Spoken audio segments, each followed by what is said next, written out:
memanglah tak ada gunanya kita itu beramal ibadah kalau masih ada permusuhan di antara kita dan saudara-saudara kita.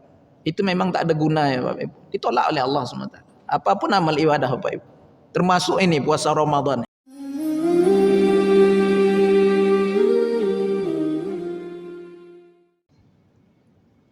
Dalam satu hadis yang datang melalui jalur Abi Hurairah radhiyallahu taala anhu, anna an-nabiy sallallahu alaihi wasallam qala, Rasulullah sallallahu alaihi wasallam bersabda, tuftahu abwabul jannah yaumal itsnain wa yaumal khamis fayughfaru fihima likulli 'abdin la yusyriku billahi syai'a illa rajulun kanat bainahu wa baina akhihi syahna.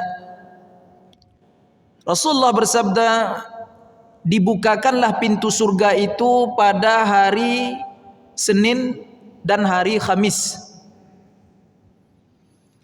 Fayughfaru fihima likulli 'abdin la yusyriku billahi syai'a. Dan pada hari Senin dan Khamis itu Allah Subhanahu wa taala mengampuni dosa-dosa hambanya yang tidak melakukan syirik terhadapnya.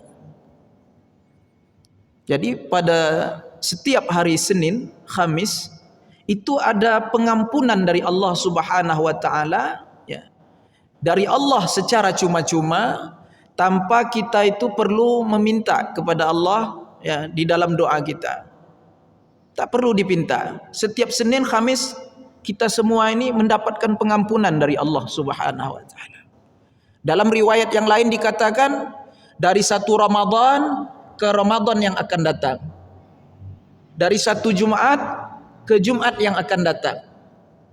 Itu diantaranya ada kafarah, ada pengampunan dosa secara cuma-cuma dari Allah Subhanahu wa taala untuk kita. Nah, ini sifat rahimnya Allah.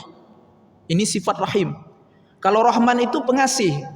Siapa saja Allah kasih, li jami'il khalq, untuk sekalian ciptaannya, untuk sekalian makhluknya. Itu Rahman. Sifat pengasih Allah itu untuk sekalian makhluknya. Tapi Rahim, ya. Tapi kalau sifat Rahim itu khususan, ya, khusus untuk orang-orang yang beriman. Salah satunya ini bentuk sifat rahimnya Allah Subhanahu wa taala. Ada rupanya Bapak Ibu yang dimuliakan Allah, ya, di antara Ramadan ke Ramadan yang akan datang, di antara Jumat ke Jumat yang akan datang. Sehingga dikatakan ini lebih dekat lagi dari Senin ke Kamis. Itu ada pengampunan dosa dari Allah Subhanahu wa taala. Maka bersyukurlah kita kepada Allah Subhanahu wa taala atas nikmat iman ini, Bapak Ibu yang dimuliakan Allah. Itu dikarenakan keimanan kita. Khusus itu untuk orang-orang yang beriman. Bapak Ibu yang dimuliakan Allah Subhanahu wa taala. Tapi di garis bawahi, ya, yang mendapatkan pengampunan atau kafarah itu adalah hamba-hamba Allah yang tidak melakukan syirik terhadapnya. Yang tidak melakukan kesyirikan kepada Allah dengan sesuatu apapun. Illa rajulun kanat bainahu wa baina akhihi syahna. Kecuali orang-orang yang ia sedang bermusuhan dengan saudara-saudaranya. Kecuali orang-orang yang masih berdendam, tak bertegur sapa, melebihi 3 hari 3 malam. Nah, ini tak dapat pengampunan kafarah seperti ini, Bapak Ibu yang dimuliakan Allah.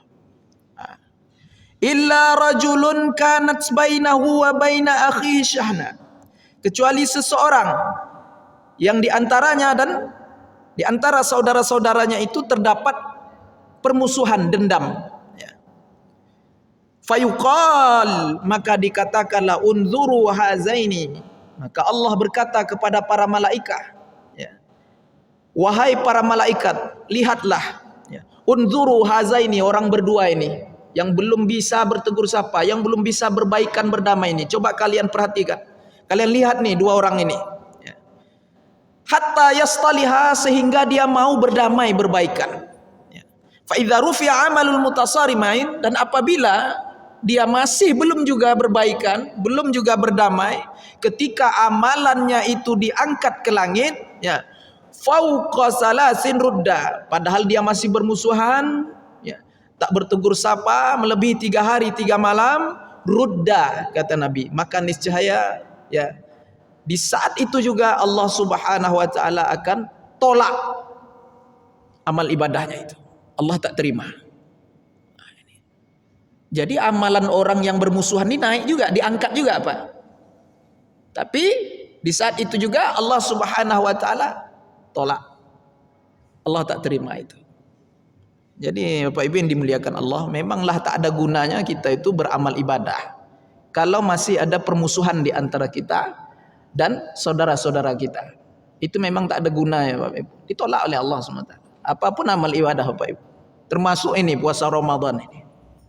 Kalau masih ada permusuhan di antara kita dan di antara saudara-saudara kita, yang lebih utama inilah yang adik-beradik, ya, yang sedarah sedaging kita itu yang lebih dekat itu yang terutama untuk kita jaga betul-betul itu.